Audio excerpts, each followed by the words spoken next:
Dr. Kyle Stricker. Today we're going to be demonstrating a continuous supraclavicular block using the on-cue QuikBloc over-the-needle catheter stimulating set. This block is useful for procedures, especially below the shoulder. It's become a mainstay just because of the quickness and the easiness of placing this block, especially in high-volume block centers. So what we're going to do, we're going to open up the on-cue T-block ultrasound nerve block prep tray. This kit is a very nice standalone kit. Has everything you should need.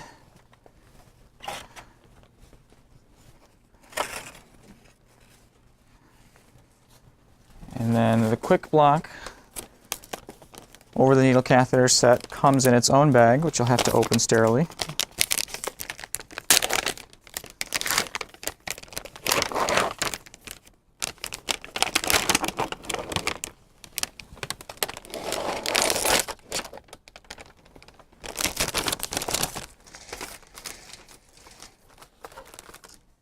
Okay, take my gloves, thank you.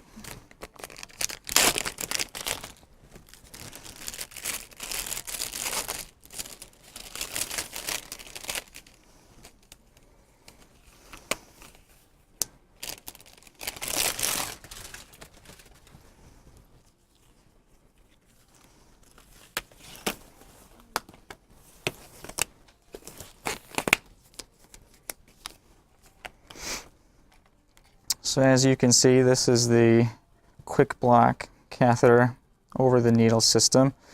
I'll take it out for you to see. This particular needle is a 20 gauge 4-inch needle. It also comes in 6-inch. The catheter, as you can see, is over the needle. The needle is echogenic, and I found that you can also see the catheter on the ultrasound as well.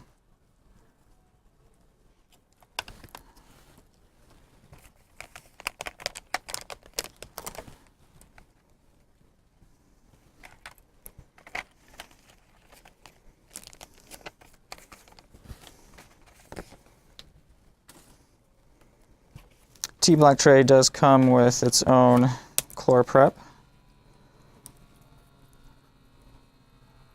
So we'll go ahead and prep out the area in a sterile fashion.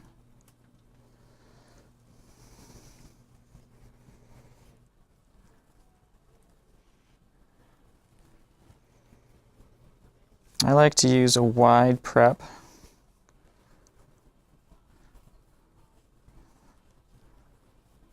To reduce the risk of contamination.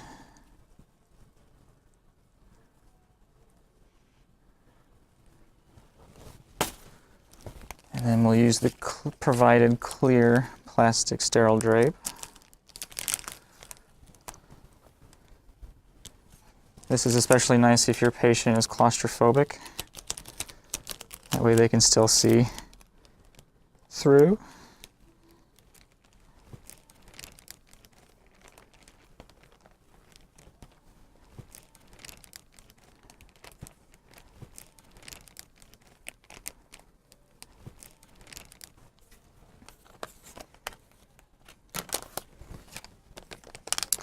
T-block kit also comes with its own sterile ultrasound probe sheath. I'll go ahead and load that now.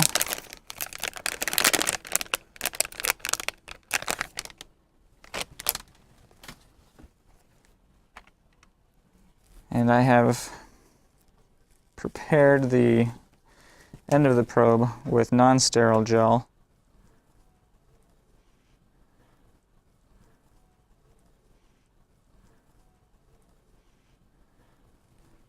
Okay.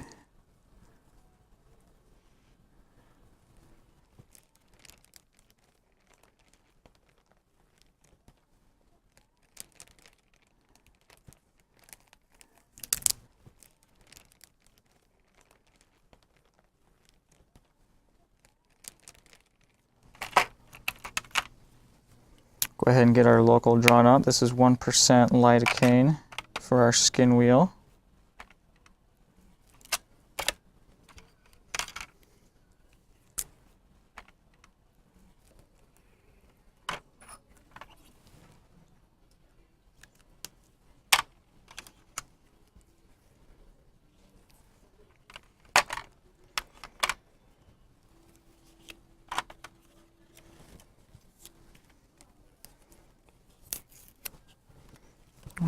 we'll go ahead and find the midpoint of the clavicle. That's usually where you can find the brachial plexus at this level.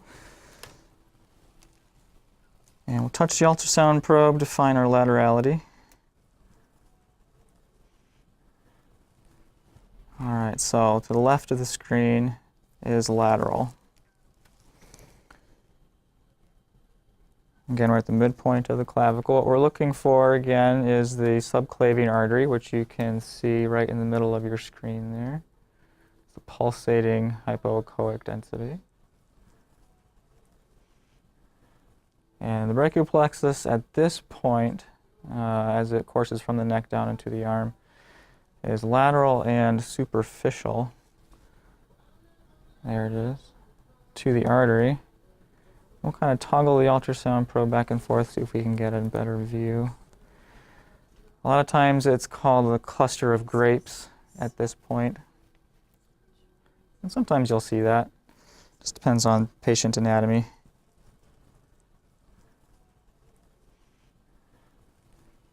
The plexus is surrounded by a plexus sheath, which is what we're going to try to puncture and inject into.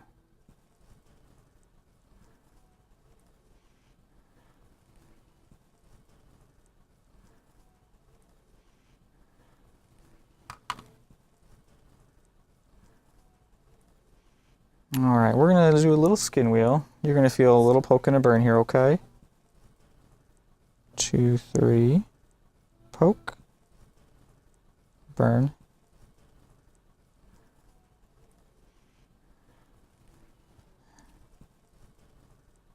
I like to make a nice big skin wheel. And as you can see, the plexus is at about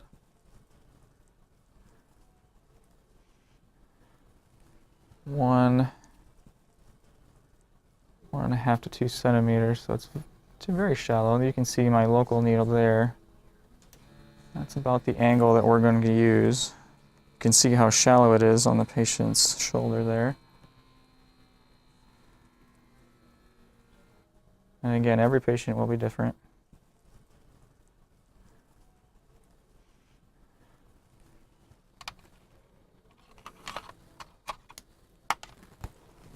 Okay. At this point, I'm going to get the over-the-needle catheter system ready.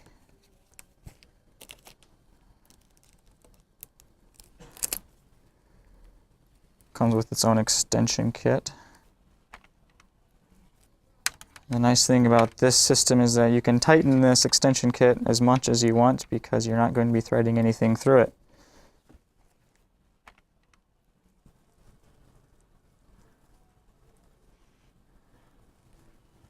Hand that off sterilely.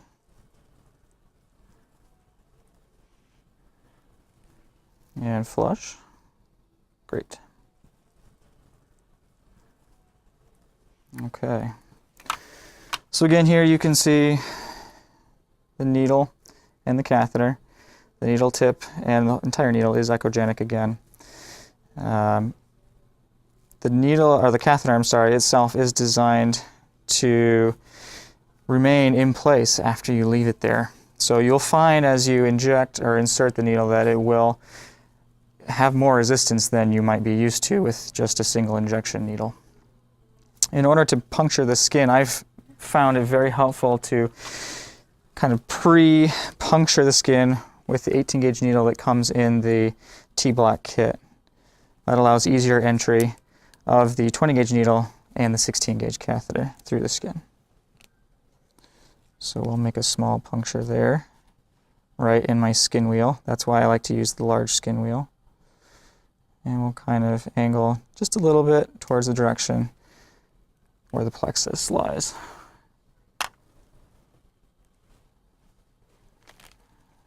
Okay. Go ahead and find our ultrasound shot again. There we go.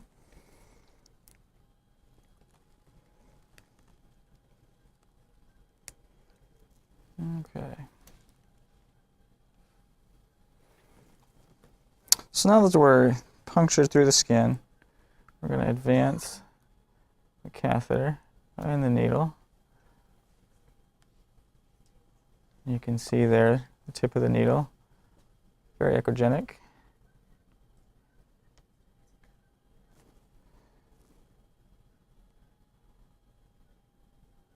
So we're going to aim for the corner pocket, so to speak. Try to, underneath the lateral plexus, inject a little bit of local anesthetic and raise that up. Create more space for us to leave the catheter. All right, let's aspirate there. Inject 5 slowly.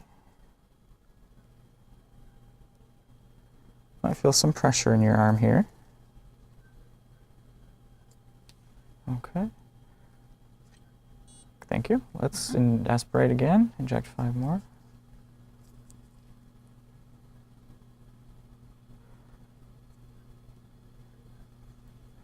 Okay. At this point, I'm going to readjust and try to spread some local around the superior part of the plexus.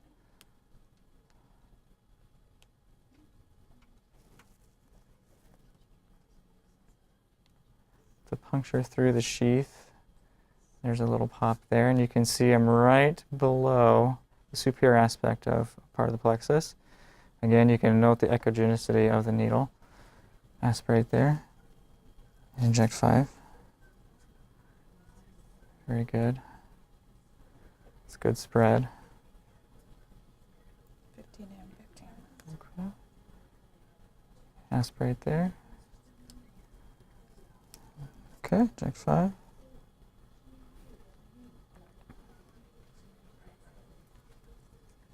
Okay. So now, withdrawing the needle and catheter out of the sheath, we'll redirect between the superior and lateral aspects of the plexus.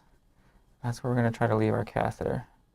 Again, note the tip in close proximity to the artery, but not puncturing through.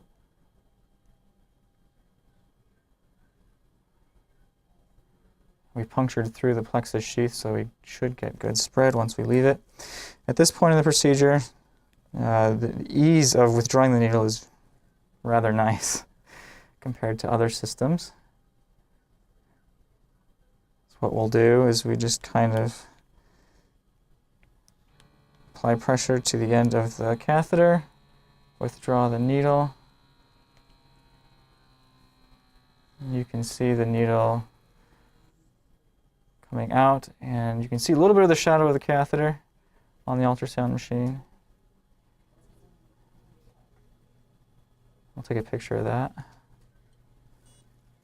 All right. And again, the beauty of this system is that once I withdraw the needle, catheter stays in place due to the resistance in the skin. Yes. Next, we'll clean up our area in preparation for securing the catheter.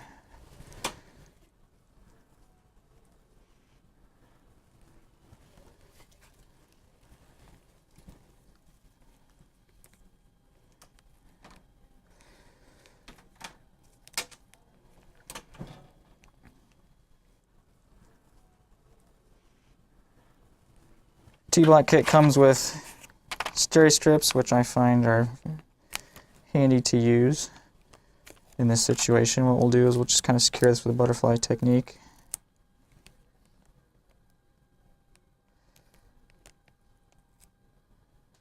We've tried this without using any Dermabond or other skin sealant at the site and have found that there has not been much leakage around the puncture site. That again is all due to the gauge, but also to the resistance. It's so weird how numb the hand is. Because we're not working on the shoulder, for this particular case we're not worried about exposure of the shoulder or draping it in a certain way that it's not in the way of the surgeons.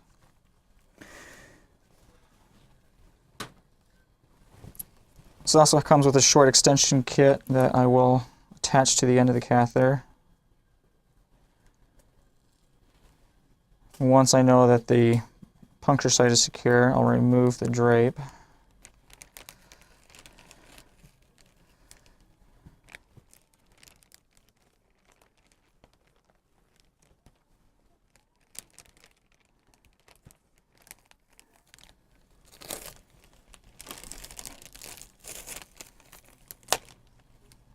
clean up the area just a little bit more.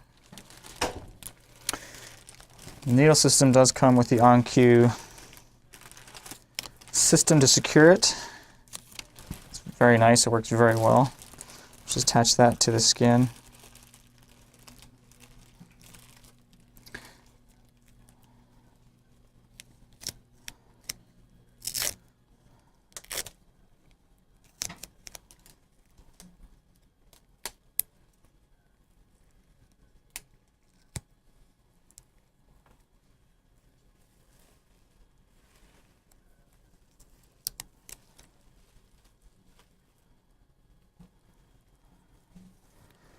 And then we'll cover the whole thing with Catheter to keep it clean.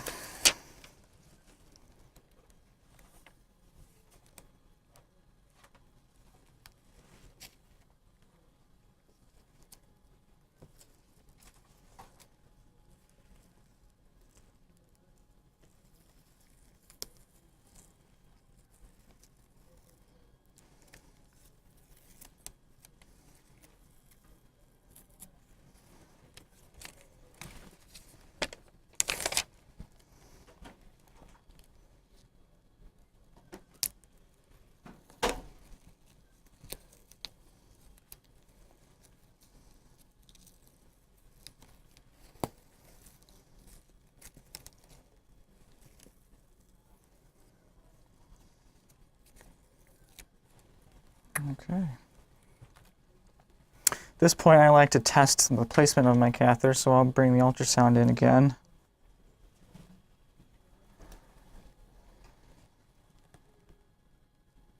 Again, midpoint of the clavicle, you can see the subclavian artery there. And there is our catheter, as you can see in the upper left-hand part of the screen.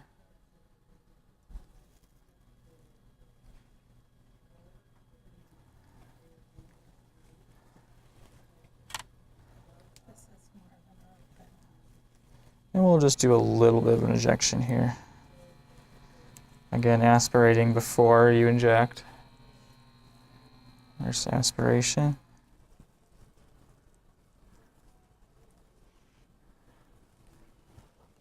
And there's injection.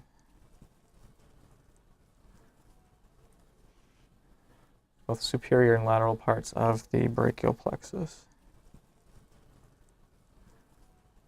Okay.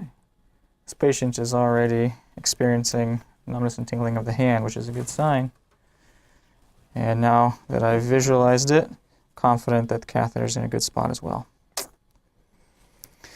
as you can see, this new catheter over the needle system is very easy to use. You can do it with one hand, increase your time, increase your speed, and the flexibility of using this in multiple areas of the arm is a great advantage.